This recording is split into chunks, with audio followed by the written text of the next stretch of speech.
షణ్ముఖ్ జస్వంత్కు ఉన్న క్రేజ్, వచ్చిన నెగిటివిటీ అన్నీ తెలిసిందే. ఎంతగా ప్రేమను చూశాడో అంతగా ద్వేషాన్ని కూడా చవిచూశాడు. యూట్యూబ్లో సాంగ్, షార్ట్స్ ఫిల్మ్ నుంచి వెబ్ సిరీస్లు, అక్కడి నుంచి బిగ్ బాస్ అంటూ ఇలా జర్నీ బాగానే ప్లాన్ చేసుకున్నాడు.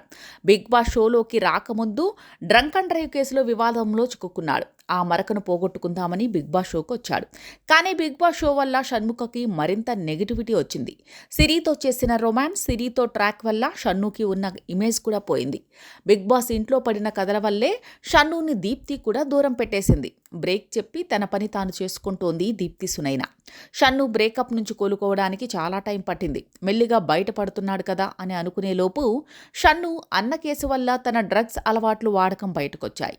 అలా డ్రగ్స్ కేసులో షన్ను వైరల్ అయ్యాడు. ఇలా వివాదాలు షన్నుని వెంటాడుతూనే ఉన్నాయి. ఇలా చిక్కుల్లో ఉన్న టైంలోనే లీలా వినోదం నుంచి ఆఫర్ వచ్చిందని తెలిపాడు.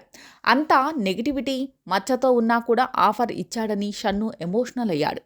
ఎక్కడో వైజాగ్ నుంచి వచ్చి ఇక్కడ ఇలా ఉన్నానని, ఈ మధ్య కాలంలో ఎంతో ప్రేమను, అంతకంటే ఎక్కువ ద్వేషాన్ని చూశానని, ఎవరో చేసిన తప్పులకి బలయ్యానని ఎమోషనల్ అయ్యాడు. తన వల్ల పేరెంట్స్ కూడా బాధపడ్డారని, బాగా చూసుకోవాల్సిన నా వల్లే వారికి బ్యాడ్ నేమ్ వచ్చిందంటూ అవుట్ బరిస్ట్ అయ్యాడు. అమావాస్య చూసినోడు పౌర్ణమికి కూడా చూస్తున్నట్టుగా తాను ఎంతో నెగిటివిటీతో ఉన్నా కూడా లీలా వినోదం టీం తనకు ఛాన్స్ ఇచ్చిందంటూ షన్ను ఎమోషనల్ అయ్యాడు.